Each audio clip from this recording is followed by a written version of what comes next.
Today, I'll tell you a thrilling and unexpected love story between a courageous girl and a mysterious, incredibly handsome man. Our protagonist is Sophia Carter, a poverty-stricken young woman determined to sell herself on Willow Flower Street to save her younger brother, imprisoned for her older brother's debt. Amidst the opulent prostitutes, Sophia Carter appeared out of place in her tattered clothes, yet boldly proclaimed, 10,000, and I'll sell myself. Her cry stunned the street, and immediately a corpulent, foul-smelling man emerged, offering to buy her but demanding a test drive before paying. Sophia Carter stood firm, no money, no deal.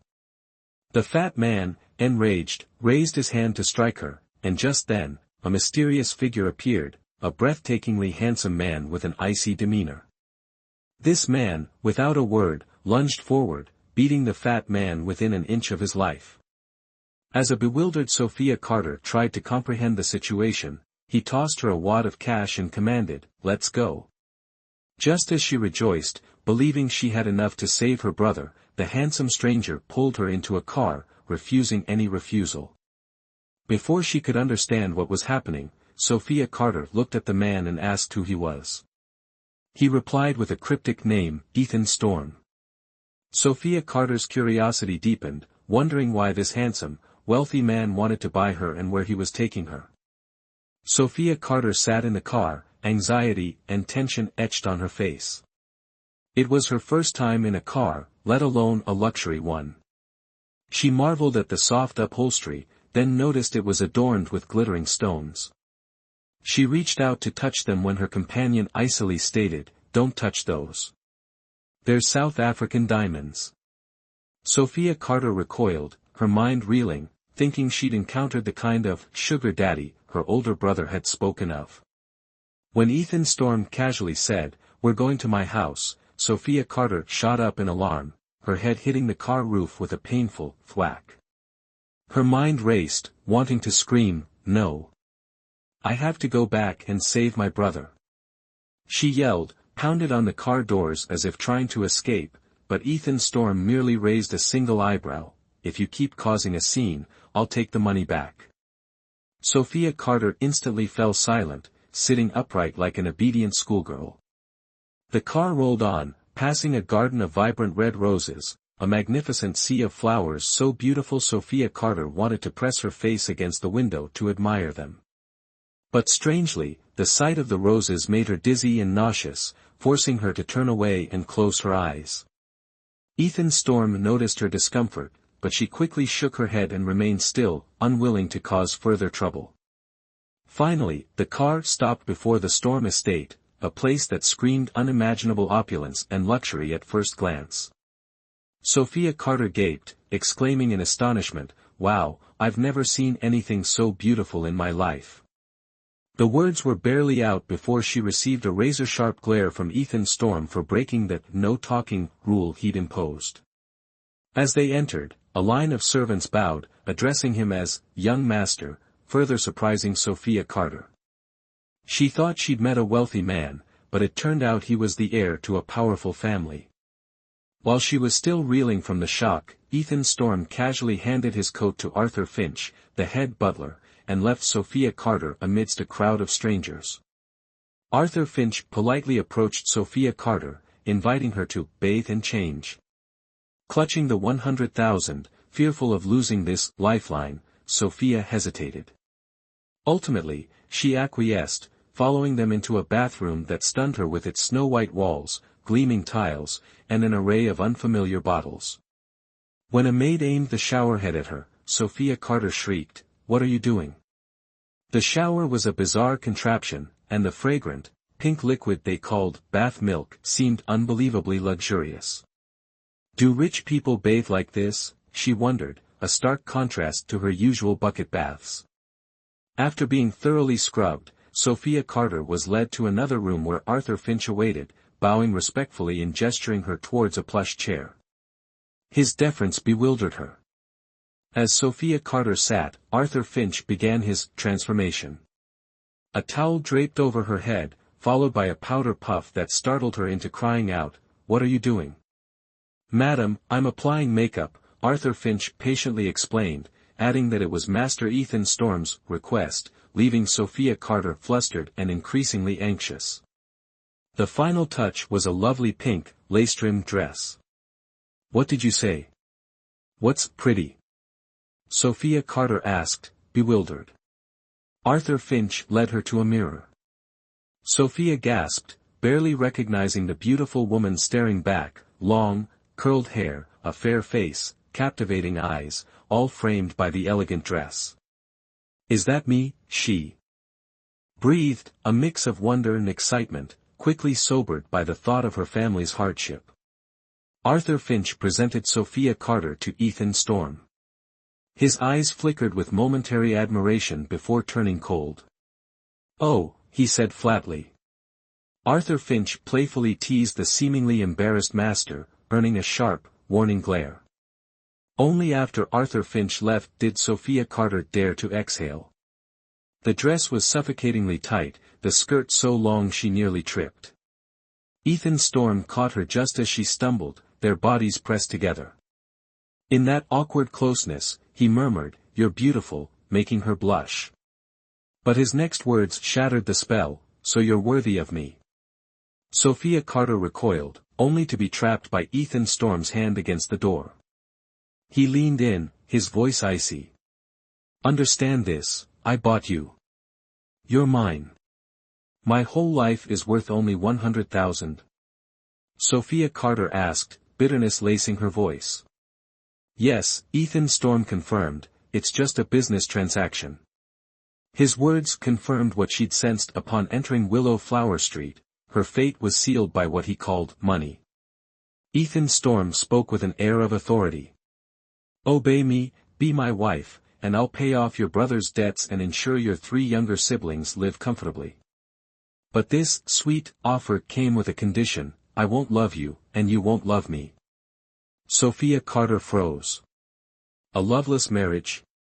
But perhaps, she thought, it would be simpler, saving her family without the complications of marital affection. She agreed immediately, and as expected, Ethan Storm merely smirked, "This plan will definitely succeed," look on his face, before calmly replying, "Good, our contract is now established, my wife." Finished, he turned to leave, but Sophia Carter blocked his path, hastily asking, "When will you fulfill your promise to me?" Ethan Storm's answer was light as a breeze, "I'll arrange it immediately, don't worry." But when she mentioned visiting her family, he coldly and decisively retorted, "No." Sophia Carter was furious, "It's just a visit home." He remained nonchalant, "Want to go? Then return the $100,000. Sophia Carter was speechless. This was clearly the most demanding contract husband ever. Swallowing her anger, she let him summon the butler, Arthur Finch, instructing, "Take her for a tour of the Storm estate. I don't want the mistress of the Lang family looking like she just came from the countryside." Sophia Carter listened, silently fuming, she'd truly encountered a one-of-a-kind husband. On the way, Arthur Finch tried to soothe her, saying the young master meant no harm. Sophia Carter stopped, tears welling up, choking back a sob, "Don't comfort me. At first, I thought Ethan Storm was just a handsome, cold man. But the more I interact with him, the more I realize he's a real jerk." Even upon entering the lavish, palace-like room with all its amenities, Sophia Carter remained unhappy. Bitterly, she told Arthur Finch about her impoverished family, her brother's debts, and her younger brother's captivity. She sobbed, "I just want to see them once, and even that he forbids." Arthur Finch could only sigh sympathetically. Sophia Carter, unable to contain her rage and despair, finally burst into heart-wrenching sobs. "Ethan Storm, he's a bastard, he's a devil." Her cries echoed through the room, while outside, Ethan Storm leaned against the door, a cigarette dangling from his lips, the moment of sorrow inexplicably infecting his usual cold demeanor. Inside, Sophia Carter gradually calmed down and gently pulled out a handkerchief, a treasured possession, a gift from the person who had once saved her. Seeing the handkerchief, Arthur Finch, Ethan Storm's servant, immediately blurted out, "Filthy," infuriating Sophia Carter, "It's not filthy. It's the only thing my benefactor gave me. She protected the handkerchief like a bristling cat. Arthur Finch tried to comfort her but only further angered her by suggesting that as the young master's wife, she shouldn't carry such common things. Afterwards, Sophia Carter softened and revealed to Arthur Finch the story of the kind person who had helped her in her time of need. She didn't know her benefactor's name, but his image remained etched in her heart, and this handkerchief was proof of his existence. Seeing Sophia Carter's sincerity, Arthur Finch agreed to do her a favor, secretly visit her 3 younger brothers and reassure her of their well-being. Joy immediately lit up Sophia Carter's eyes, she beamed and thanked him profusely. Leaving Sophia Carter's room, Arthur Finch immediately went to Ethan Storm's study to report.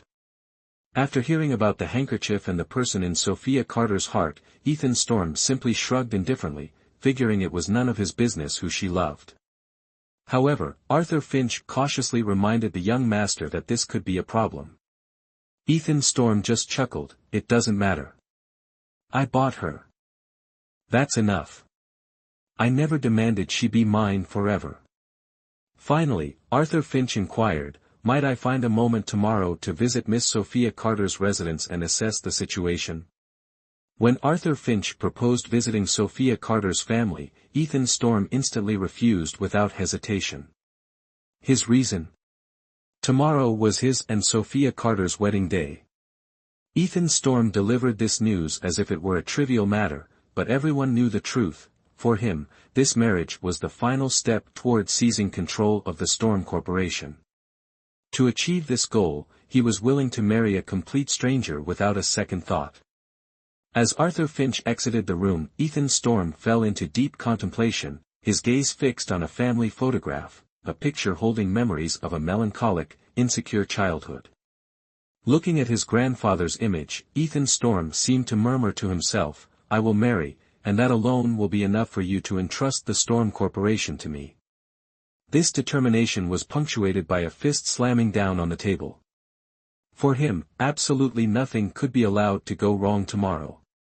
The next morning, Sophia Carter awoke to find a flurry of servants bustling around her. They immediately swarmed her, styling her hair, applying makeup, and preparing her dress. Slightly panicked, before Sophia Carter could ask what was happening, Arthur Finch appeared, impeccably dressed in a suit with a red flower pinned to his lapel.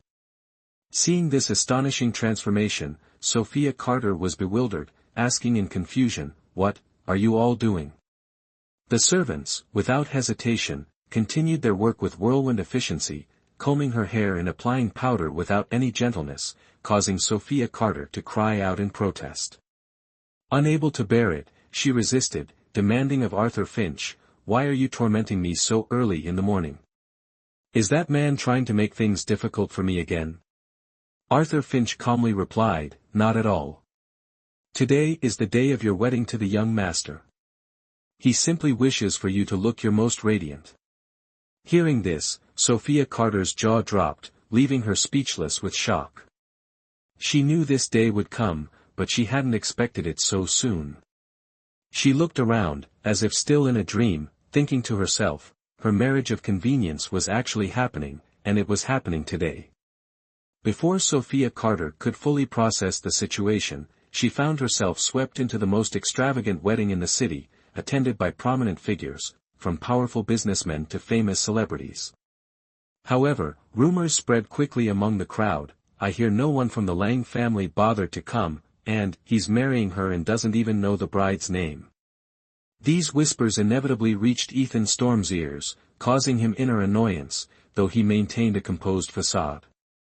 Amidst the festivities, Elio Graves, Ethan Storm's close friend and a fellow wealthy young man, arrived, causing a stir in the hall. After exchanging greetings, Elio Graves joked, "I can't believe you're beating me to the altar." Both men laughed heartily, but Ethan Storm kept glancing at his watch, his irritation growing as he realized Sophia Carter was gone. Just then, his phone rang. On the other end, Arthur Finch delivered news like a bolt of lightning, "Young master, Miss Sophia Carter has run away." Ethan Storm's face darkened, his anger erupting. He immediately left the hall, determined to catch this woman. Meanwhile, Sophia Carter was stealthily escaping in her pristine white wedding dress, running and lifting her skirt to avoid the servants chasing after her. But fate had other plans. She collided unexpectedly with Ethan Storm. His face was a mask of fury, like a gathering storm, and with a decisive move, he grabbed her wrist tightly. "I paid for you, you will obey." Sophia Carter struggled, shouting, "Let me go. I don't want to marry you." But her strength was feeble, nothing compared to Ethan Storm's. He coldly dragged her towards the hall. Tears welled in her eyes as she looked at him, feeling a choking sense of humiliation. How could a domineering, cold-blooded, cruel man like him be her husband? With all her might, Sophia Carter tried to break free from his grasp. In that brief moment, she looked into his eyes, her heart pounding erratically. A sudden sense of danger washed over her, leaving her speechless and stunned. Sophia Carter had barely spoken when she felt Ethan Storm's furious gaze. His handsome face now resembled a messenger from hell, causing her to tremble and recoil. He advanced step by step, his voice menacing. "You think you have the right to refuse me? Don't forget, your family needs my money." Those cold words cut into Sophia Carter's heart, leaving her with no escape. In that moment, she knew she had lost. Resigned, she walked with him into the ceremony hall, each step feeling like she was treading on knives. Before hundreds of whispering eyes. Ethan Storm held her hand tightly, while Sophia Carter forced a smile at his words, her heart filled with unease and suffocation. When the priest asked, Ethan Storm immediately replied, "I do," with finality. When it was Sophia Carter's turn, she was bewildered by the lifelong vow, remembering their initial, no-love, agreement.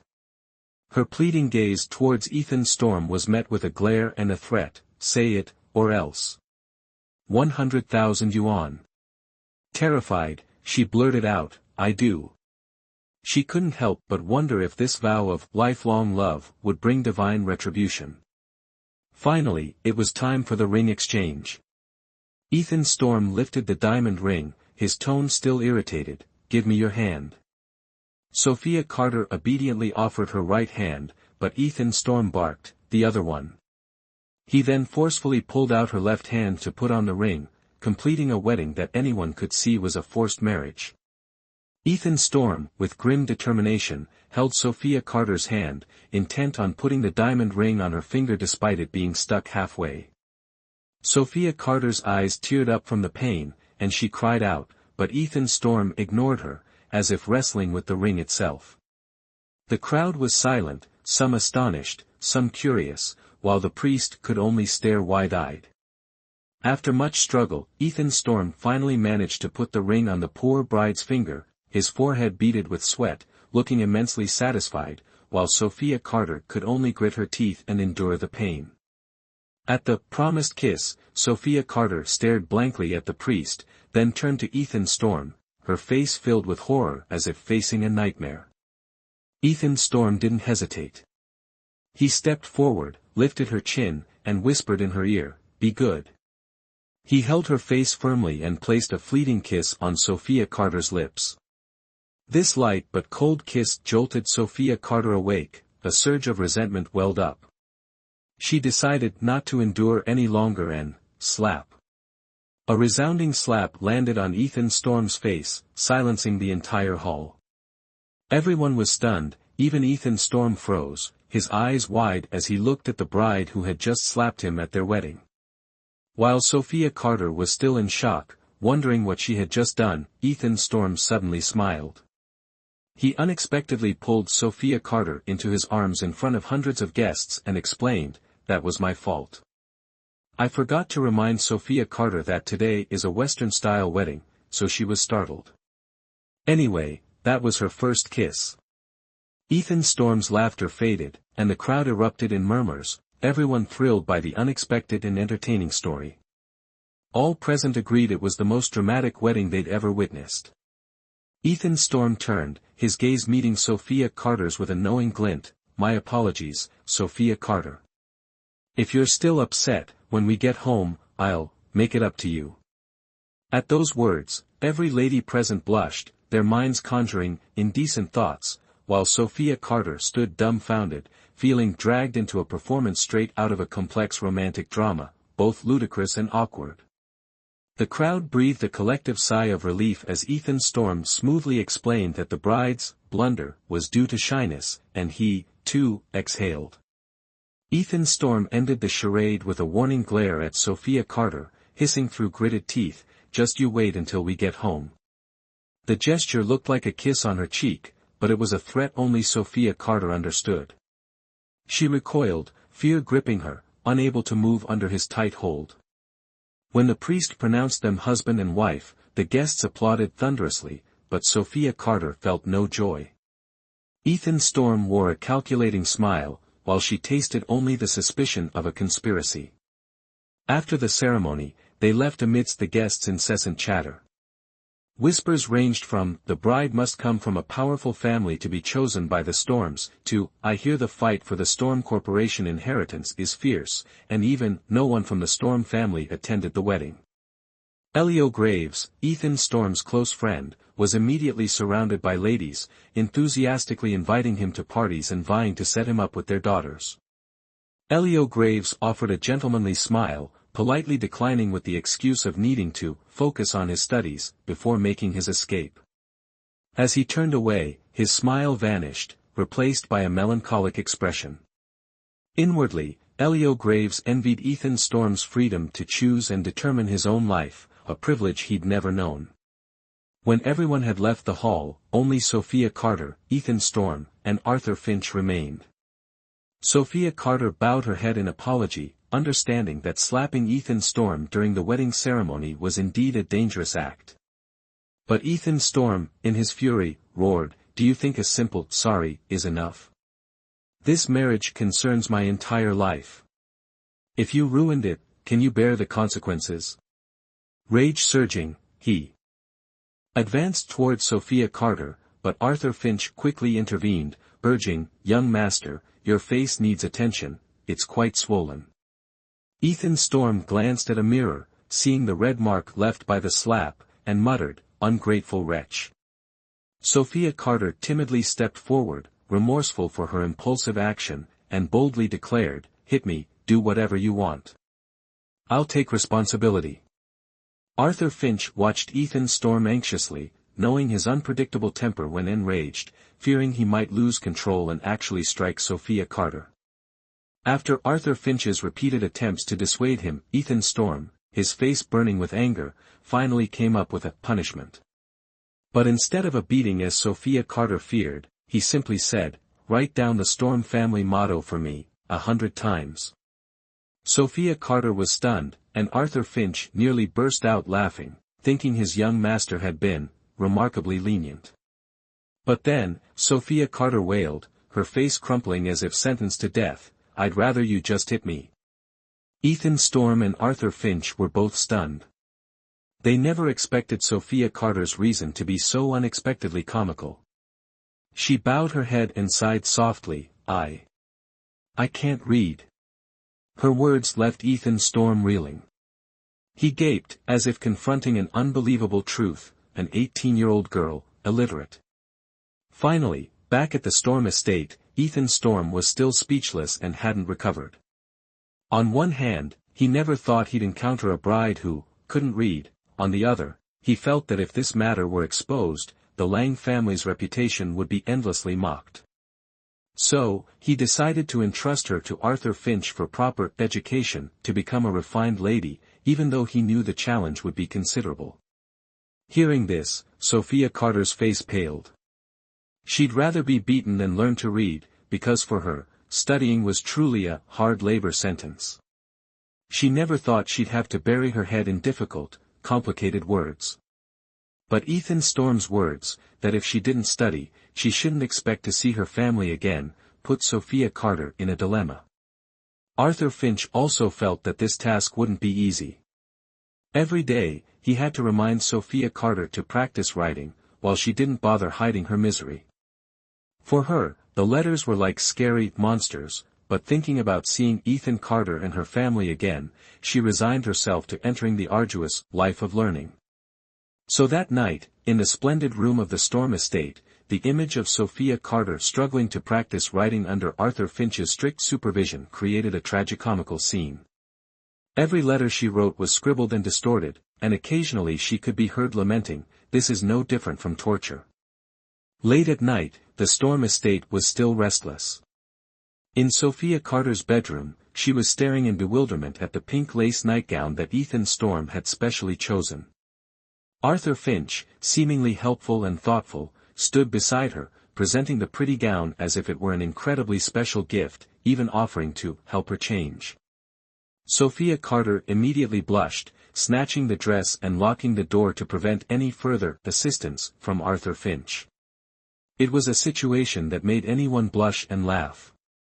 But that wasn't all. Sophia Carter suddenly felt a wave of melancholy, as this nightgown seemed too unfamiliar. Somehow, she thought of Elio Graves' familiar handkerchief, the man she always imagined as a gentle prince, in her heart. If it were Elio, perhaps things would be different. She wouldn't be constrained by strict rules like when she was with Ethan Storm. Imagining to the point her face flushed, she daydreamed about her dream marriage, so much so that Sophia Carter didn't hear the soft opening of the door. And the person who burst into her room in the dead of night was none other than Ethan Storm. Not only did he appear unexpectedly, but he also brought a pillow and blue pajamas. Facing his murderous gaze, Sophia Carter almost screamed. Ethan Storm, without any restraint, looked at her as if asking, "What are you hiding that you have to cover yourself up like that?" He even ripped away the blanket she was clutching. His eyes fell on the old, tattered dress she was wearing, his face immediately darkening when he saw the pink nightgown she had ignored, discarded to the side. Immediately, he spoke, his voice full of contempt, "Truly a wretched fate. Given nice things, a good place to live, yet you don't know how to use them. Just like a dog that can't break its habit of eating shit." The words not only grated on Sophia Carter's ears but also slapped her pride. Her face flushed crimson, eyes wide as she glared at Ethan Storm, a sharp retort burning on her tongue. Finally, she burst out, "You devil! Call me countrified, call me poor, I don't care, but how dare you insult me by calling me a dog?" Meeting Ethan Storm's intimidating gaze, Sophia Carter realized that while she might have sold her marriage and love, her dignity was not for sale. Ethan Storm appeared abruptly in Sophia Carter's room in the dead of night, demanding aggressively, "Then why aren't you wearing the clothes I gave you?" Without another word, he ripped her old clothes from her body, shredding them to tatters. Sophia Carter frantically covered herself, but Ethan Storm paid no mind, thrusting a pink lace nightgown into her hands and ordering imperiously, "Put this on." Sophia Carter blushed crimson, whispering, You turn around first." Only then did Ethan Storm seem to realize his haste, awkwardly turning his back. Once she was dressed, he sat on the bed and gestured to her, "Come here, sleep." Sophia Carter was bewildered, her mind racing with questions. What was he really doing in her room? But faced with his unwavering gaze, she obediently complied. The next morning, as the early sunlight disturbed his sleep, Ethan Storm opened his eyes and reached out to find Sophia Carter's side of the bed cold. The clatter from the kitchen made him frown in annoyance. What was that girl up to now? Arriving in the kitchen, he was taken aback to find Sophia Carter in her nightgown, an apron tied over it, hair neatly pulled back, stirring a pot of soup with enthusiasm. Arthur Finch was trying to dissuade her, "Miss Sophia Carter, the servants can take care of this." Sophia Carter simply smiled, "It's all right, I do this at home too. Just wait a bit, breakfast will be ready soon." Early that morning, Arthur Finch had been surprised to find Sophia Carter bustling about in the kitchen, cooking something that filled the air with a tantalizing aroma. "Miss Sophia Carter, what recipe are you using? This smells divine," he wondered, his eyes glued to the simmering pot. At the mention of a recipe, Sophia Carter just grinned, "Nothing special. I saw some leftover food and just threw it all together." Seeing Sophia Carter's confidence in her specialty, Arthur Finch grew even more excited, his stomach rumbling in agreement. But his joy was short-lived. Ethan Storm appeared, his expression as if he'd just smelled something foul. He crossed his arms coldly, "Throw it all out." Arthur Finch's face fell in disappointment, while Sophia Carter flushed, protesting vehemently, "I worked hard on this. If you won't eat it, at least let someone else have it." But Ethan Storm didn't care. "You are the young mistress of the Lang family, not a servant," he admonished sternly, demanding she learn to maintain her image. As Sophia Carter sighed in resignation, Ethan Storm turned to leave, but not before delivering another parting gift, one day to learn proper etiquette. "Don't disappoint me." True to his word, the following morning, Sophia Carter was dragged by Arthur Finch to the dining room for a lesson in noble etiquette. She stared blankly around the vast room with its enormous table, muttering, "It's just a meal, why so much fuss?" Ethan Storm, already seated at the head of the table, merely smirked and told her to be quiet. Servants quickly laid out the food, each dish elaborately presented on silver trays with a bewildering array of cutlery. Sophia Carter looked around, saw no chopsticks, and quietly asked Arthur Finch, "I'd like some chopsticks." Arthur Finch, flustered, replied, "This is Western cuisine, Miss Sophia Carter." Sophia Carter paused, then sat quietly, reluctantly picking up a piece of bread from the plate. Smack! Ethan Storm's hand slapped the back of hers, knocking the bread to the floor. Sophia Carter stared, then bent to pick it up. But immediately, Ethan Storm barked, "Don't pick it up." Under Ethan Storm's icy glare, Sophia Carter froze. She was beginning to understand that this aristocratic life wouldn't be easy, especially for a madam of the Lang family, just learning her first, impressive, lesson. Ethan Storm's sudden outburst of anger left Sophia Carter bewildered, unsure why she provoked him with a piece of bread. She retorted, "What are you doing?" Ethan Storm replied immediately, his expression stern, "You broke protocol." Explaining that etiquette dictated she couldn't touch her food before the head of the table began, he forced Sophia Carter to nod in acknowledgement. She sighed quietly, and just as she retrieved the bread, Arthur Finch cheerfully offered her a knife and fork, explaining it was also part of high society etiquette. Awkwardly holding the complex utensils, Sophia Carter fumbled, unsure how to hold them. Glancing at Ethan Storm to imitate him, she attempted to use the knife and fork to cut the food on her plate. But before she could do anything, she shrieked upon seeing the expensive beef in front of her, exclaiming in horror, Isn't this insect remains?" leaving Ethan Storm speechless.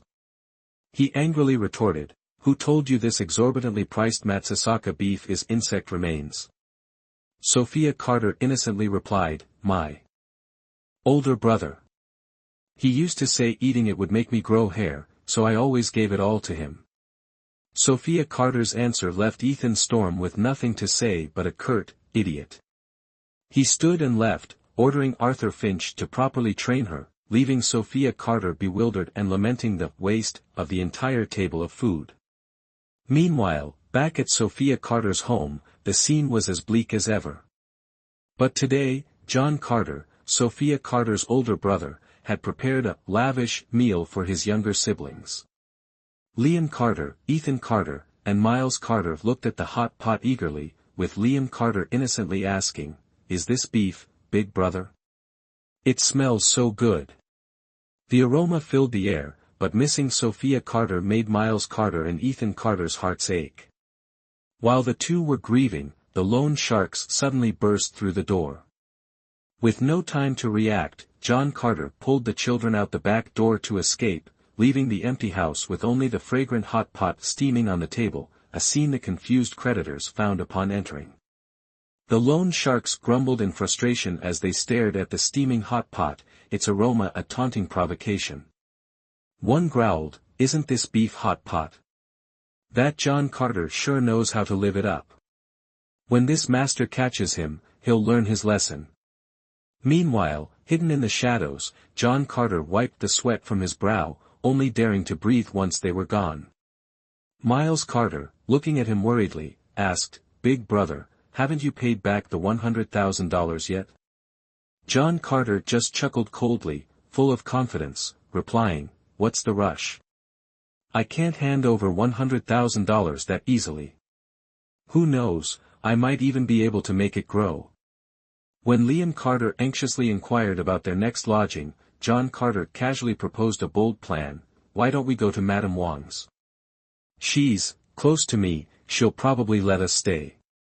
And so, the group trailed off towards Madame Wang's, John Carter grinning smugly as if the plan was entirely in his grasp.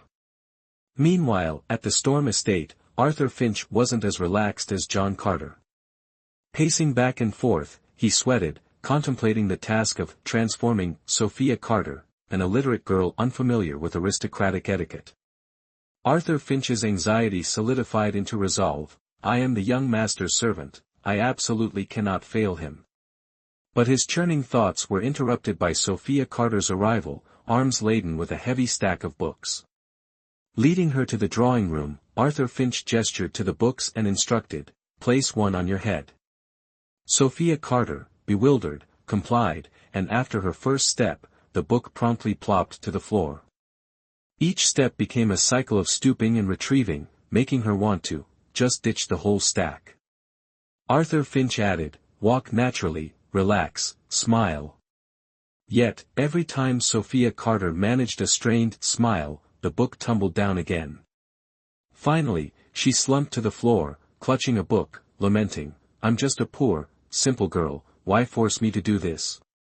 Seeing her distress, Arthur Finch softened his tone, explaining that young Master Ethan Storm was also under immense pressure from his family and company, and that her training was partly to help him. Hearing this, Sophia Carter was momentarily surprised, a flicker of confusion in her eyes. She resolved to continue, telling herself, "I'm not doing this for Ethan Storm, but to be able to go home and see Ethan Carter." She gritted her teeth, placed a book on her head, and began her awkward but determined journey to become a lady, clinging to the hope of reuniting with her beloved family. Just as Arthur Finch thought he had Sophia Carter adequately trained, the book went thud once more, eliciting a look of utter despair from her. Good heavens! Is this just the beginning of the course? Sophia Carter groaned, sensing a challenging day ahead. Without hesitation, Arthur Finch continued with the communication lesson: "Suppose you meet a noble woman, try complimenting her necklace." Arthur Finch adopted a character, his voice dripping with faux femininity: "Oh, my dear lady, your necklace is exquisite, where did you acquire it?"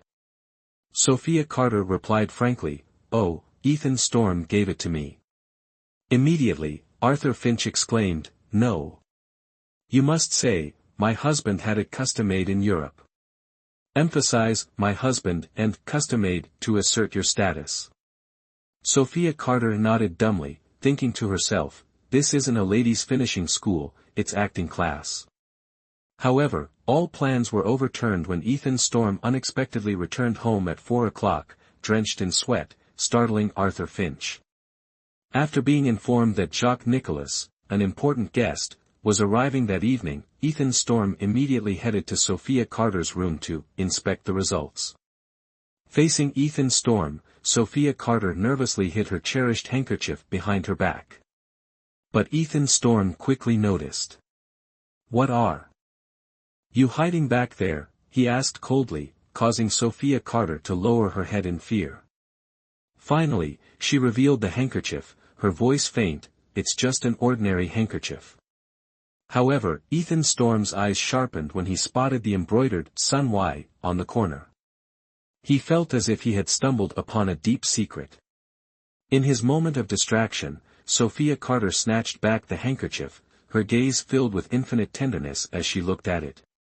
Ethan Storm, unable to contain his rage, snatched the handkerchief from Sophia Carter's hand, ripping it to shreds in an instant. Sophia Carter, horrified as if she'd lost her most prized possession, stared at him wide-eyed, then lunged at him with the ferocity of a kitten. Her weak punches had no effect on him, only prompting Ethan Storm to gently push her away and frown as if he'd been inconvenienced. What was it about that handkerchief that she valued so much? Without further hesitation, Ethan Storm took another step, pressing Sophia Carter against the door, the space between them shrinking. The small woman froze, eyes wide, heart skipping a few beats at Ethan Storm's captivating allure and piercing yet mesmerizing gaze. The situation reminded her of their wedding, when he'd also unexpectedly ambushed her with a kiss amidst the crowd.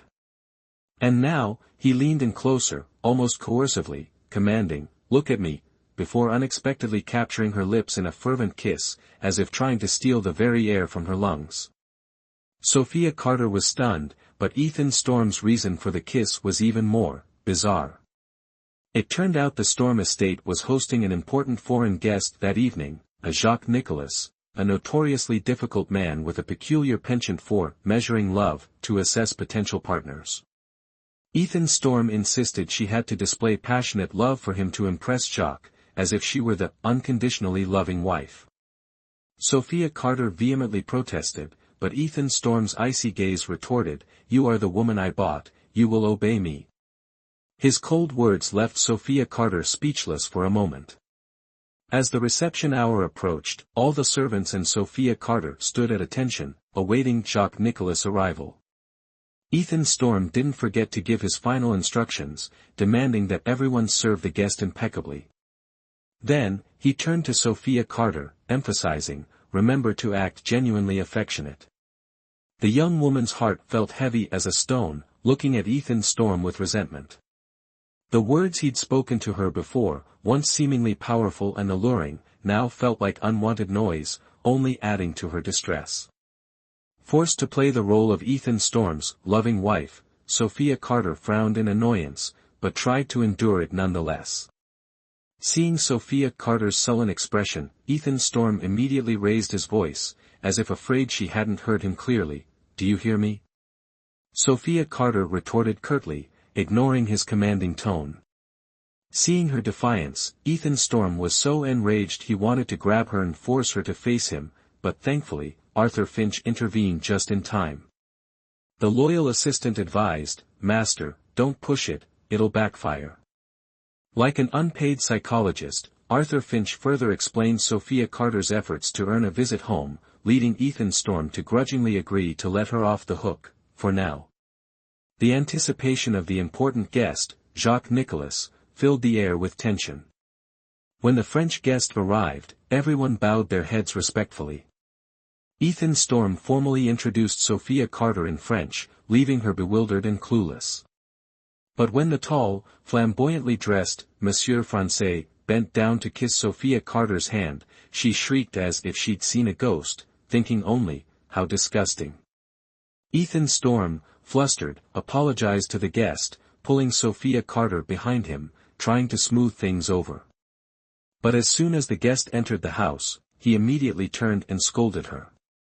Sophia Carter angrily retorted, "Do you think I'm a fool? I should have just slapped that guy." Then she stormed off in a huff, leaving Ethan Storm standing there, fuming. Annoyed, he chased after her, grabbing Sophia Carter's arm, and asked in exasperation, "What do you want?" Sophia Carter turned, her gaze cold, a sneer playing on her lips. She remembered the times he'd coerced her for $10,000, threatening her family, and now he asked what she wanted. How laughable. The situation was ironic. Sophia Carter, initially appearing fragile, now had Ethan Storm practically begging. It was as if she'd become a fearsome demon, and he, the innocent, bullied lamb. Only when Sophia Carter demanded an apology to satisfy the conditions, did he reluctantly, shamefacedly lower his head and admit fault. For her, it was the day's triumph, witnessing Ethan Storm's defeat. Back at the banquet, the elegant dinner resumed its rhythm until Jacques Nicolas, the esteemed guest, requested a dish prepared by the lady of the house. Ethan Storm's head throbbed, recalling Sophia Carter's previous kitchen disaster. Before he could refuse, she'd already flitted into the kitchen. After some work, she proudly presented a bowl of special soup. Surprisingly, Jacques Nicolas was delighted with this specialty dish. He not only savored it but praised her as a wonderful wife, stunning Ethan Storm. Observing from afar, jaw agape, he couldn't resist trying a spoonful. The sweet, rich flavor surprised him, eliciting profuse praise. It seemed Sophia Carter had succeeded with her exclusive culinary style. But it didn't end there. After dinner, Jacques Nicolas suggested a game of Chinese chess. Before Ethan Storm could react, Sophia Carter enthusiastically accepted, surprising him again. How could she be so confident? She even declared herself very skilled, without hesitation. As Sophia Carter and their guest prepared to face off, Ethan Storm stood by, anxious. He realized he wanted her to win. It was perhaps the first time he found himself hoping for her success. He looked at Sophia Carter, bewildered, unable to explain the feeling. The meeting transcended business and social pleasantries, becoming a duel between two masters, the gourmet foreign guest and the girl with the special dish. He stood by, frowning yet hopeful, more nervous than the players themselves, as Jacques Nicolas and Sophia Carter prepared for battle on the chessboard. The intense match neared its end. After an hour of relentless play, Jacques Nicolas resigned. Sophia Carter offered a modest smile in response to his compliments, having been capable of winning in 5 minutes but prolonging the game to save face for him. The surprised but delighted guest requested another match. Ethan Storm intervened, rescuing Sophia Carter with the excuse of his wife's fatigue. Jacques Nicolas conceded, promising to meet again, leaving a lasting impression of his charming niece-in-law with a mysterious phone call. Once the guest departed, the Storm family breathed a collective sigh of relief, admiring Sophia Carter's skill in ensuring a smooth meeting. But not everyone was at ease. Ethan Storm felt a pang of jealousy at Jacques Nicolas's attention towards his wife. As everyone praised her, he approached, his face stern, and lightly scolded, "Why did you let my important business partner lose?" Sophia Carter simply shrugged, explaining she'd prolonged the match, understanding the pride of chess enthusiasts, they hated being underestimated. Sensing the escalating tension, Arthur Finch intervened, explaining that Sophia Carter's actions were solely for Ethan Storm's benefit. This pleased Ethan somewhat, yet he reminded Sophia about her etiquette lessons and the upcoming meeting with his grandfather, a powerful figure in the Storm family, the following day. Sophia felt a mix of anxiety and curiosity about the impending meeting, anticipating a significant hurdle in her journey to fit into her husband's family. The next morning, before they left, Ethan Storm instructed Sophia, "Just say yes to whatever grandfather asks." Sophia nodded blankly, and before she could ask any questions, she was ushered into the car, embarking on a meeting that both she and Ethan knew would heavily influence their future within the family. The car sped along the road leading to a lavish collection of villas, and Sophia Carter marveled at the surrounding scenery. The air was so fresh it was like chewing on peppermint. Arriving at their destination, she was even more astonished by the enormous houses, dwarfing even the Storm estate. A sense of grandeur and mystery filled her. She wondered if Ethan Storm's grandfather, living in such opulence, was as formidable as rumored. Entering the house with Ethan Storm, Sophia Carter was surprised to find that behind the imposing exterior lay a simple room belonging to his grandfather, a small bed, a few plain chairs. A frail old man with silver hair and a kindly wrinkled face, but eyes clouded like mist, sat within. Then, the most disconcerting question echoed, "Do you love Ethan Storm?" The question hung in the air, silencing everyone. Sophia's mind went blank, unsure how to respond. She glanced at Ethan Storm, who gave a slight nod as if to say, "Just say it." Left with no other choice, she softly replied, "Yes," a simple lie, yet guilt gnawed at her, as if she had lied to both God and the venerable old man simultaneously. Ethan Storm's grandfather chuckled with satisfaction, a hint of sadness in his eyes as he advised, "You two must be happy." They both managed a strained smile. Happiness? One married for money, the other for power. This happy marriage seemed more worrisome than joyous. Leaving the room, Sophia Carter breathed a sigh of relief just as Arthur Finch excitedly exclaimed, "Oh my, such a spacious courtyard, such a beautiful view, and even a rose garden. Arthur's enthusiasm mirrored Sophia's upon first entering the estate. But Ethan Storm was different. Standing on the steps, arms outstretched like a king about to claim his throne, he roared with triumph as if he had long awaited this day. However, as Arthur Finch rejoiced, believing the turmoil was over, Ethan Storm smirked, "You're mistaken, Arthur Finch. The battle isn't over, it's just begun." After Ethan Storm's mention of a battle, Sophia Carter felt she was embarking on a complicated journey, and the man she had just married was boundless trouble. On the way back, her thoughts dwelled on the secrets Ethan had revealed. The overcast sky seemed to foreshadow an impending storm, mirroring Sophia's turbulent emotions. Suddenly, she broke the silence in the car, reminding Ethan of his promise. He agreed to take her home, but demanded she keep her new identity secret. Returning to the slums, Sophia Carter rushed towards her home, anticipating a reunion with the children. She was shocked to find it empty, belongings gone, not a soul in sight. Just then, a group of thugs appeared, led by a debt collector wielding a knife, searching for John Carter, Sophia's brother. Upon seeing Ethan Storm, however, the debt collector faltered. After a display of threats and accusations directed at John Carter for daring to have money and not pay his debts, Ethan Storm quickly grasped the situation. The one who had absconded with the money was none other than Sophia's brother. With impeccable composure, Ethan Storm pulled out his checkbook, scribbled a few figures, and tossed it at the leader, ordering them to take the money and get out. The debt collectors gleefully departed. The now empty room felt strangely more oppressive. Sophia Carter lowered her head in shame, feeling indebted to Ethan Storm once more. Before she could utter a word of thanks, Ethan Storm curtly told her to come on, and walked away. Flustered, Sophia hurried after him, her small steps doubling to keep pace with Ethan Storm's decisive stride.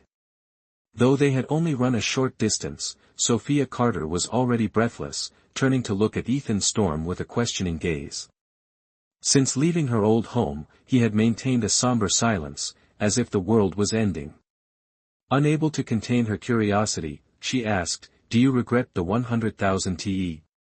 Ethan Storm's reply was icy, "Do you think I can't afford it?" Clearly, the money wasn't troubling him. Sophia Carter couldn't understand what was bothering Ethan Storm. She was certain she had inadvertently caused something, but she couldn't fathom what it was. His gaze, deep and challenging, filled her with both shame and confusion, prompting her to quickly dart away as if escaping his eyes. Back in the car, the atmosphere grew tense. Both sat back against their seats, facing the windows, lost in thought, silent. Arthur Finch, in the driver's seat, glanced curiously at the rearview mirror, observing their size. He couldn't help but cautiously inquire. The story quickly unfolded. John Carter, after taking the money, had vanished with the 3 children, leaving Sophia unable to visit her family and burdened with a massive debt that Ethan Storm had covered. Looking at the frowning young master beside him, Arthur Finch thought to himself, it wasn't the money, but this stubborn woman that filled his heart with distress. He remained silent, offering only a knowing smile. Clearly, despite his claims of indifference and unconcern, Ethan Storm's heart wasn't following his head. As if their woes weren't enough, rain suddenly poured down, and their car suffered a flat tire. Forced to run back to the Storm estate in the downpour, Sophia Carter became drenched, her clothes clinging to her skin. Ethan Storm, noticing her shivering, frowned and immediately removed his coat, draping it over her, even personally buttoning it. This caring gesture brought an unexpected warmth to Sophia Carter, making her wonder if this was the true face of the man she once considered a demon. Before she could fully process the moment, Arthur Finch quickly ushered her upstairs. It was a moment clear to all that amidst the cold words, Ethan Storm's warmth and sincerity had begun to surface, adding an unexpected touch of romance to their story. Life for Sophia Carter at the First Estate was a silent war between her and Ethan Storm. Ethan Storm, a cold and unpredictable young master, seemed to be taking a strangely increasing interest in her. Even when she was inadvertently chilled, he carefully draped his coat over her, as if unwilling to let anyone else see even a hint of her spring beauty. Despite his erratic and busy schedule, leaving home early in the morning and returning only at dawn, he still slipped into her room every night, leaving behind a warmth that tacitly confirmed his presence. Meanwhile, Sophia Carter grew accustomed to this peculiar rhythm of life. She became used to his outbursts of anger, his insults and taunts, and even his nightly companionship, though he never spoke a word. This left her bewildered, wondering why she was becoming so familiar with such a man. This habit, she thought, was truly frightening, like something had stealthily captured her heart. One day, while learning calligraphy with Arthur Finch, she unconsciously thought of him, her attention drifting from the lesson. When Arthur Finch asked her what she wanted to write, she decided to write the characters son_y on her precious handkerchief. This handkerchief had once been torn by Ethan Storm, but she had carefully sewn it back together. This made Arthur Finch, who knew Ethan Storm's temperament very well, break out in a cold sweat, fearing that if the young master knew she kept this item, his jealousy could erupt at any moment. Sophia Carter, oblivious, innocently questioned Arthur Finch's unusual tension. Arthur Finch suggested she write Ethan Storm's name to make the young master happier, but Sophia Carter immediately refused, calling Ethan Storm a devil and continuing to write her chosen characters. After completing the crooked letters on the paper, she smiled with satisfaction, as if feeling a small joy from inscribing the name of the person she held gratitude for. After excitedly finishing her special inscription, Sophia Carter's joy was short-lived as Arthur Finch, the loyal servant, spread another blank sheet of paper before her, requesting she write Master Ethan Storm's name. Reluctantly, Sophia Carter complied, but her languid attitude and crooked handwriting made Arthur Finch tense. For Arthur Finch, this was a well-intentioned move to please the young master, though the reality wasn't as perfect as he'd hoped. When evening arrived, Ethan Storm returned looking tired after a stressful day working with the Storm Corporation. However, upon receiving the paper with Sophia Carter's scrawled version of his name, he chuckled softly. Despite the disastrous handwriting and her apparent indifference, the fact that she had voluntarily written his name brought a touch of warmth to Ethan Storm. Late that night, Ethan Storm couldn't resist his instincts and slipped into Sophia Carter's room, gently embracing her. As her warm body heat reached him, all his fatigue seemed to melt away, leaving a sense of peace he rarely experienced. Suddenly, Sophia Carter murmured his name in her sleep, only to follow it with an unconscious, "You devil," causing his emotions to swing from elation to annoyance in an instant. The next morning, Ethan Storm's estate echoed with Sophia Carter's startled scream as she discovered herself held tightly in his arms. Arthur Finch and the other servants were still bewildered by what had transpired, but in his heart, he was certain, young Master Ethan Storm had been completely captivated by Miss Sophia Carter without even realizing it. The tranquil morning at Ethan Storm's estate was quickly filled with excited chatter. All the servants gathered in front of Sophia Carter's bedroom door, eager for news as if anticipating a dramatic romance film. When Arthur Finch, the loyal servant, appeared, the hallway was packed, everyone curious about the earth-shattering scene. Arthur Finch, without a word, dismissed all the servants and remained, a knowing smile on his face, clearly the only one who understood the situation.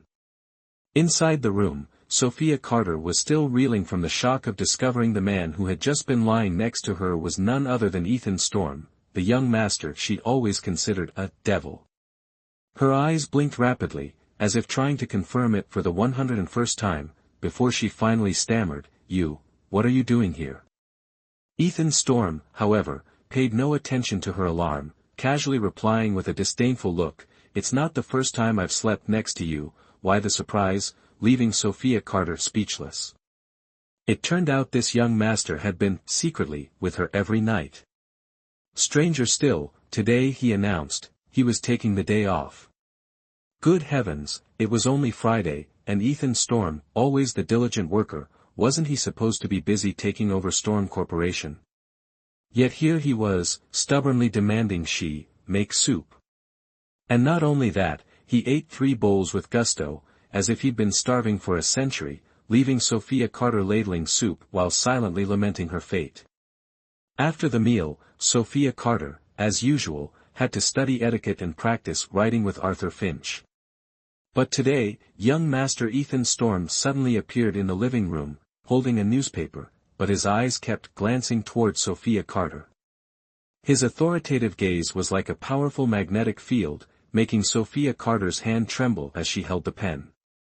When Arthur Finch told her to write Ethan Storm's name, she innocently wrote her favorite, Manhwa, character, making Arthur Finch break out in a cold sweat, imagining the young master's explosion upon seeing it. Seeing her repeatedly write it wrong, he winked at her, but Sophia Carter just grimaced and asked, "Do you have something in your eye?" As if things weren't complicated enough, Ethan Storm suddenly stood up and walked over. In a cold, deep voice, he asked directly, "What's going on here?" Arthur Finch nearly fainted on the spot, while Sophia Carter, seeing the devilish young master intervene, immediately defended Arthur Finch, claiming that he was only criticizing her poor handwriting. "What kind of practice is this?" Ethan Storm loomed closer, his scrutinizing gaze fixed on the white sheets of paper filled with Sophia Carter's crooked handwriting. "Is this really the handwriting of someone from a respectable family?" He stared, raising an eyebrow, his expression full of curiosity. Arthur Finch, standing beside them, immediately fidgeted. The young master was about to unleash a storm. Sophia Carter innocently answered him, not even noticing Arthur Finch's horrified expression. "Oh, so what was the first word you wrote?" Ethan Storm asked again, his voice casual, but his eyes seemed to pierce through each line of writing. Before Sophia Carter could answer, Arthur Finch rushed in as if to save her life, awkwardly preventing the young master from uncovering the terrifying truth.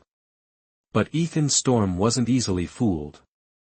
He pulled out the paper with Ethan Storm written on it from his coat pocket and placed it smugly in front of Sophia Carter. "And this?" he asked, coldly waiting. Sophia Carter smiled gently and replied innocently, "Oh, Arthur Finch told me to write this." "Wait. Why do you have this?" An innocent question, but it made Ethan Storm suddenly fume. So that Manhwa character was even more favored than his own name.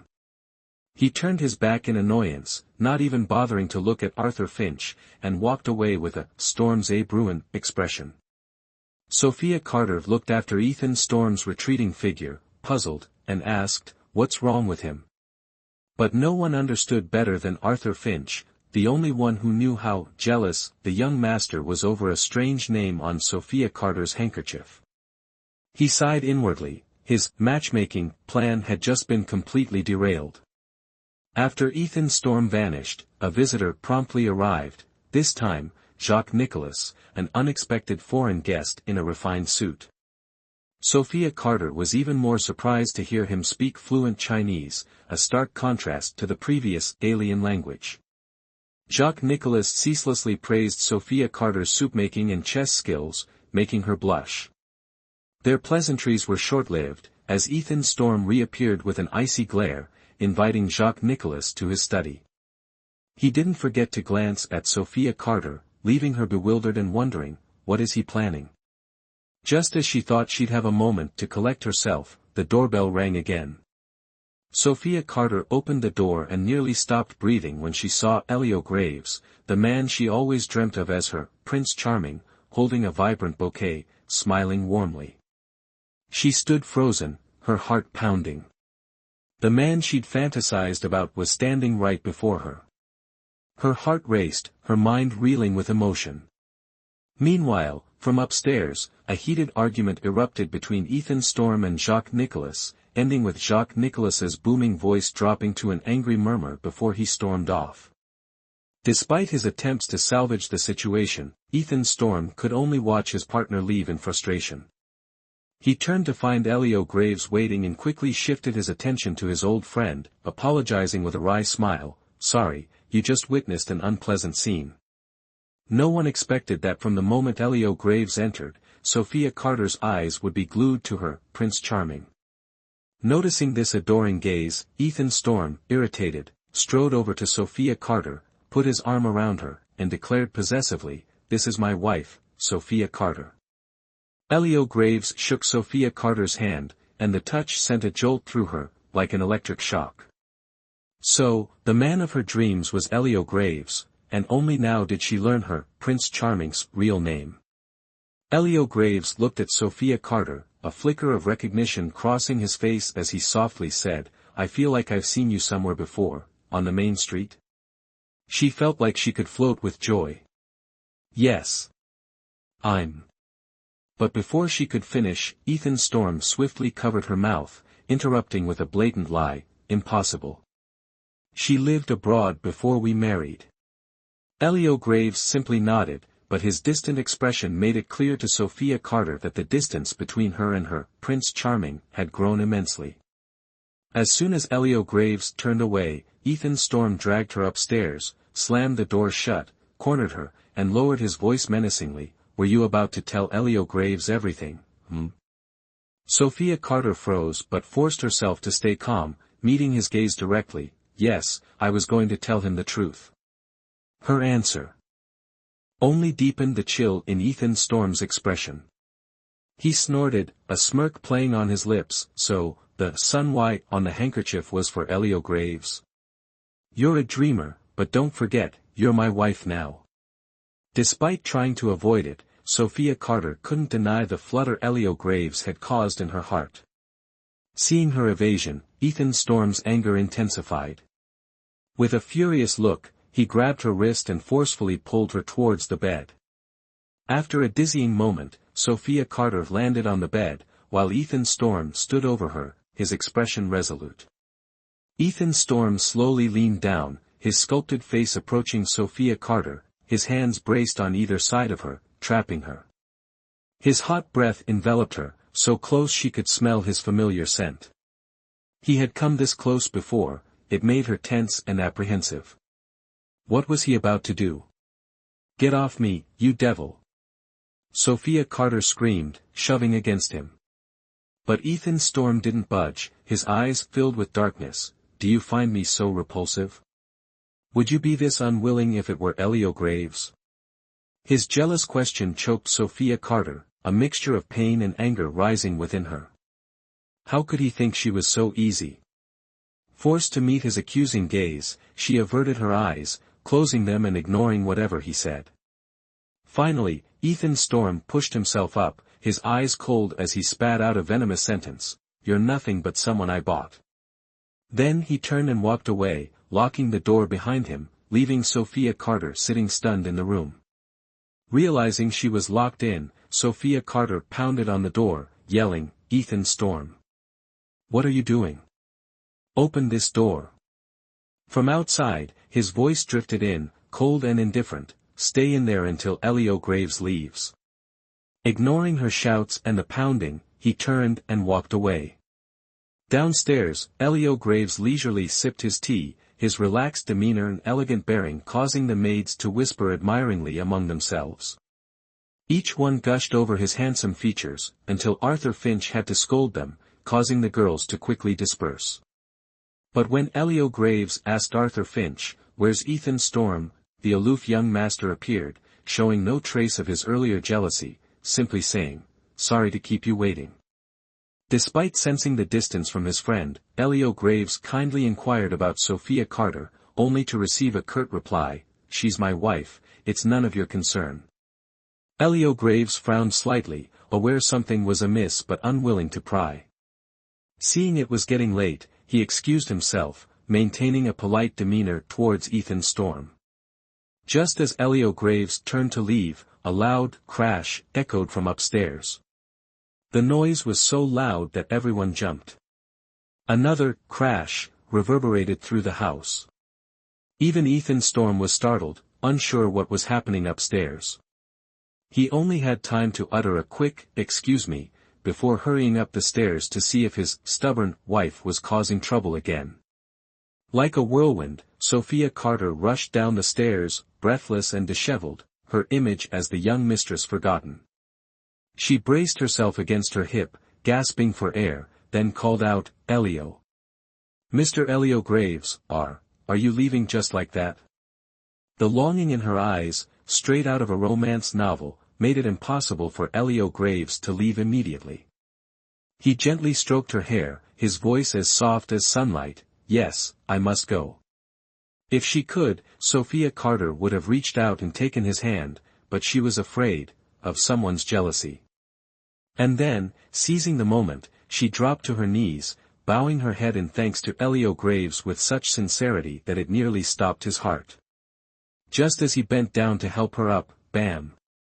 Ethan Storm appeared with lightning speed, grabbed her, and yanked her to her feet like a puppeteer pulling strings, then hit her behind his back, chuckling as he explained, "My Sophia Carter is just thanking you for the flowers." Sophia Carter looked at Ethan Storm, a chill running down her spine, wondering what trap he was setting. Just then, Elio Graves smiled brightly and invited Sophia Carter to his family's party next month, an invitation she accepted without hesitation, while Ethan Storm's face darkened like a stormy sky. His arm draped possessively over Sophia Carter's shoulders, he emphasized that they would both be attending. Sophia Carter merely mumbled a response, understanding the devil's intention to crush any lingering hope she had with Elio Graves. When Elio Graves left, the house fell into a tense silence between Sophia Carter and Ethan Storm. Ethan Storm, eyes blazing with fury, didn't miss the chance to ask pointedly, "I locked the door, yet you still wanted to break it down and run to him?" Jealousy exploded within him as he roared, "Am I even your husband in your eyes?" The sudden question startled even him, and he quickly turned away to hide his confusion. Sophia Carter softly reminded him. "Didn't you say I was just a woman you bought?" Her words were like a bucket of cold water thrown in Ethan Storm's face. He slammed his fist against the wall and told her to shut up. The air in the room grew so thick that Sophia Carter dared not breathe. After a long while, Ethan Storm slowly turned back, his voice a mixture of displeasure and jealousy. "You really wanted to see Elio Graves that badly?" Sophia Carter immediately lifted her head and affirmed resolutely, "Yes, I want to attend his party." Her decisive answer choked Ethan Storm with rage. He gritted his teeth, "Want to go there? What will it take to make you worthy?" But Sophia Carter didn't flinch, replying with determination, "Tell me, what do I have to do?" Looking at her with jealous eyes, Ethan Storm could only scoff, "You pathetic pauper." Insulted for no reason, Sophia Carter simply looked at him with confusion, tilting her head innocently as she asked, "Yes, I'm poor, what's wrong with that?" Her retort left Ethan Storm speechless, pacing back and forth, unsure how to react. He had never felt so flustered, as if Sophia Carter had single-handedly reduced his usual composure to zero. Struggling to contain his anger, Ethan Storm coldly laid out his conditions. "Want to go to the Graves party? Fine. But you have to fulfill 3 of my requests." Seeing Sophia Carter's bewilderment, he continued, "First, you must master all the etiquette of a refined lady. Second, memorize the 3-character classic. Do that, and I'll tell you the third."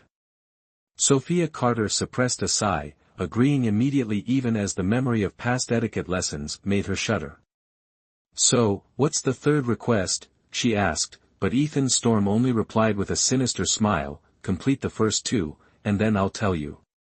Thus began a month of rigorous training. On the first day, Sophia Carter learned to sit with her back straight, without crossing her arms or legs. On the second day, she fumbled with knives and forks, wrestling with a steak as if engaged in a life-or-death struggle. On the third day, she read aloud from the 3-character classic, "Man is a pig, his nature is greedy." Until Arthur Finch, rubbing his forehead in exasperation, corrected her, "Men at their beginning, are inherently good." After a month, Sophia Carter patiently learned every detail, though sometimes she would mumble to herself, "Was my love for Elio Graves that obvious?" A month passed quickly, and the day of Ethan Storm's return arrived. Stepping into the house, he couldn't help but wonder, turning to ask Arthur Finch, "How is she?"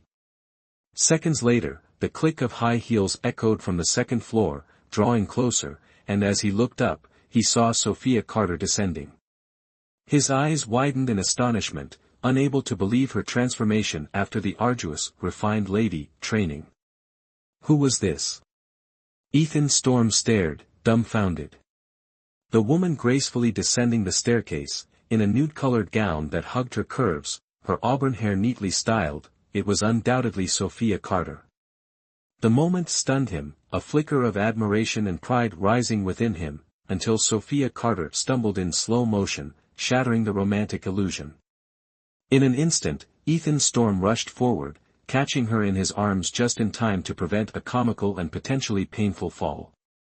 Sophia Carter, face flushed crimson, awkwardly disentangled herself from his embrace, murmuring apologies with eyes shimmering like she was about to cry. Inwardly, she berated herself, my first chance to shine in front of Ethan Storm, and I completely blew it. Seeing her pitiful bewilderment, Ethan Storm abruptly barked, "Look up," startling Sophia Carter into squeezing her eyes shut. Instead of scolding her, he gently took her hand to examine it, his expression filled with concern. Observing this, Arthur Finch couldn't help but chuckle inwardly. It was clear Ethan Storm was worried sick about her, yet maintained a facade of indifference. He quickly bandaged Sophia Carter's injury, muttering reproaches as he applied the ointment, "If you can't walk in heels, don't try. Now look what happened. Does it hurt?" But instead of feeling annoyed, Sophia Carter felt a sweetness bloom in her chest, like she'd just swallowed honey. She couldn't believe this was the Ethan Storm she knew. After tending to her injury, Ethan Storm sat quietly watching her, making no move to leave. In the stillness, Sophia Carter began to feel self-conscious, unable to meet his gaze, her hands and feet fidgeting restlessly. Just as the situation became undeniably awkward, Ethan Storm cleared his throat, his face slightly flushed, and unexpectedly asked, "Have you memorized the three-character classic?" The tension for moments before now dissolved into an unexpected amusement. Who would have thought the ever-stoic Ethan Storm could be so endearingly awkward? Sophia Carter nodded confidently, declaring, "I have." Not only had she memorized it, she could write the three-character classic flawlessly, like a true scholar, all thanks to a month of sleepless nights spent tirelessly cramming to meet Ethan Storm's demands. But after a curt, "Very good," Ethan Storm fell silent. Sophia Carter waited in the quiet. Was that it? Wasn't he going to test her or say anything more? Wasn't there a third requirement? Curiosity gnawing at her, Sophia Carter took a breath and broke the uncomfortable silence. "Hey, I've completed both requirements. What about the third one?" Ethan Storm answered slowly, his eyes unreadable, "The third requirement is, you must look very much in love with me." What? Sophia Carter's eyes widened, so shocked she nearly fell out of her chair. Before she could react, she heard a loud crash outside the door, like her own heart hitting the floor. What did he mean by, "look in love with him"? Was she supposed to pretend to love him? Following Sophia Carter's bewildered gaze, Ethan Storm gave a low hum and glanced towards the vase Elio Graves had given her. His voice carried a blunt reminder, "I know what you're thinking, but you're my wife, and at least in front of others, you must look very much in love with me." So Ethan Storm's third requirement was, acting. Thus, after their reluctant collaboration, Sophia Carter was dragged into the dressing room, while Ethan Storm criticized every hairstyle and dress she tried on. Arthur Finch was equally exasperated. "Master, what exactly do you want Miss Sophia Carter to look like?" After much deliberation, Ethan Storm finally nodded his approval when Sophia Carter appeared in a long, high-necked, coffee-colored floral dress. It hardly looked suitable for a high-society party, but Ethan Storm seemed perfectly content. It was clear he'd intentionally chosen the simplest dress possible, as if trying to hide Sophia Carter's beauty from prying eyes. In the car, Sophia Carter stared out the window, her heart heavy with the anticipation of seeing Elio Graves again.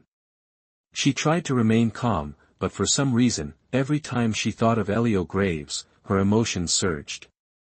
As the car entered a vibrant rose garden, a wave of dizziness washed over her, draining the color from her face.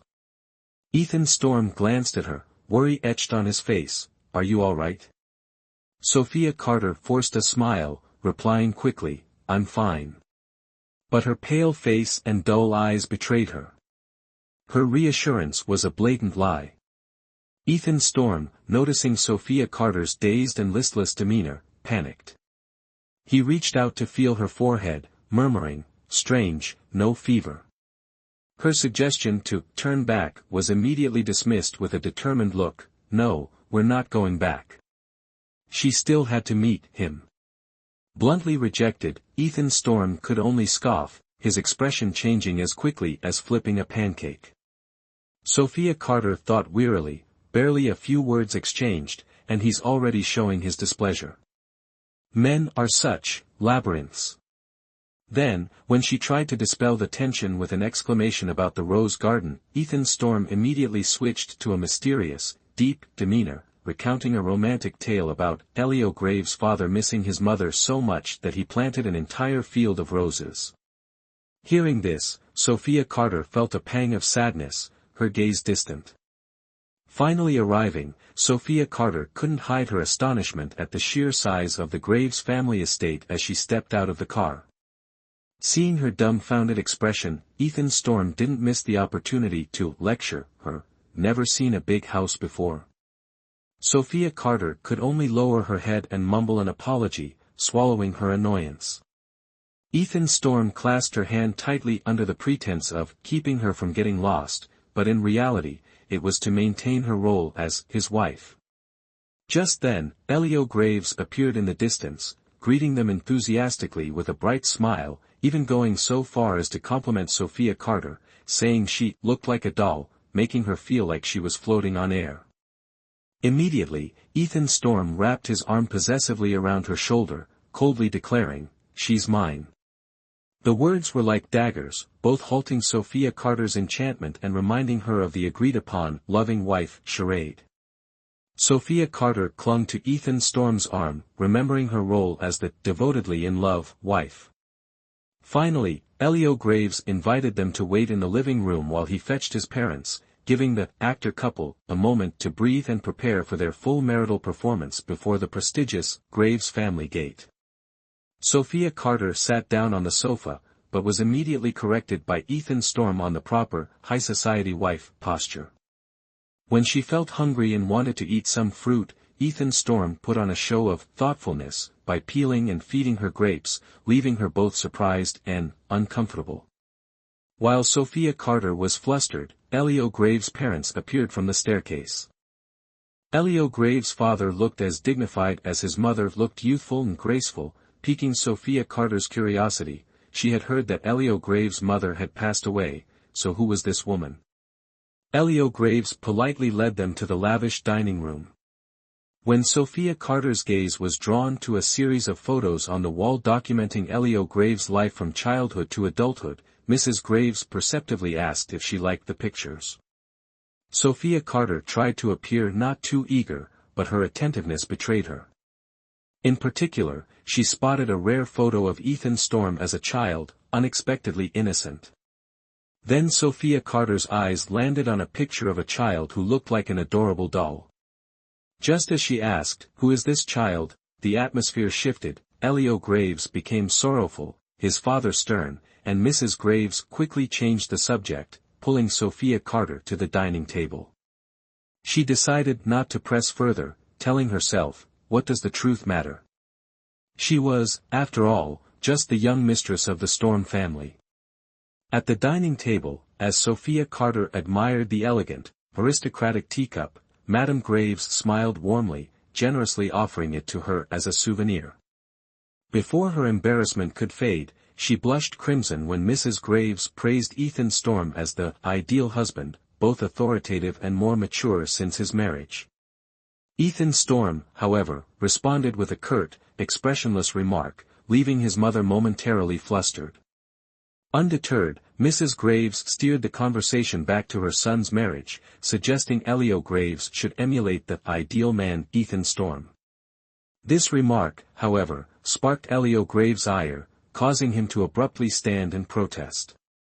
To subdue him, Father Graves coughed softly but sternly, reminding him to finish his studies and return to manage the family bank and, get married. Sophia Carter listened, astonished, a mixture of anxiety and embarrassment churning within her. The situation escalated when Elio Graves abruptly left the dining room, leaving the family exchanging awkward glances. Unable to sit still, Sophia Carter hesitantly asked Ethan Storm's permission to follow Elio Graves. Ethan Storm not only consented but did so with an air of indifference that momentarily stunned Sophia Carter. With this dubious permission, she hurried to the balcony, where Elio Graves leaned against the railing, brooding like a true romantic hero. Sophia Carter tiptoed towards him, her mind racing with apologies before she could even speak.